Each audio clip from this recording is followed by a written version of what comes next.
चली भैया ध्यान करिया बाबा के मेला लगी और रामचंद्रक माई और काना राम खिलावन बा का तनी चल मेला देखे चली देखी त कहाँ है हे बहनी हाँ चला चली जा वहाँ बजरिया में चल घूम हे चला तो है चला बेसहाय लाई कुछ चीजिया खिचड़ी आवत बा ना चला जाए नहीं हरे जाबू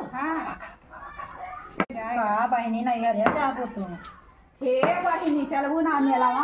अरे काहे नहीं चल जाएगा ना करिया बाबा मेला लग बा हुआ इतना निक निक गियदा मिली झुमका मिली सब लई आवा जाए तब तो वीडियो बनावा जाए चमका चमका। हाँ बिल्कुल करिया बाबा मेला देखे चलबू कि ना चलबू नहीं अरे बाद में जाओ लेकिन करिया बाबा बिहान मेला देखे चलेगा चलब जरूर नहीं बाद में जाए नहीं बाद में चली हाँ नहीं अरे बाद जान करिया बाबा खिचड़ी मशहूर बा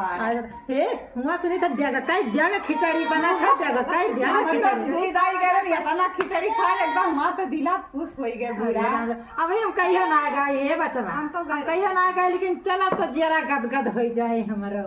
ए राम खिलावन बाबू तू चली भाई जरूर बिल्कुल चला सुकुड़ बाबू तो राम खिलावन बाबू तनी कुछ गाना वाना गाय दे हमको तो जानती हो जा दे आवत वत ना गाना वाना चला लावा हम गा दे थे गाय दे लइनिया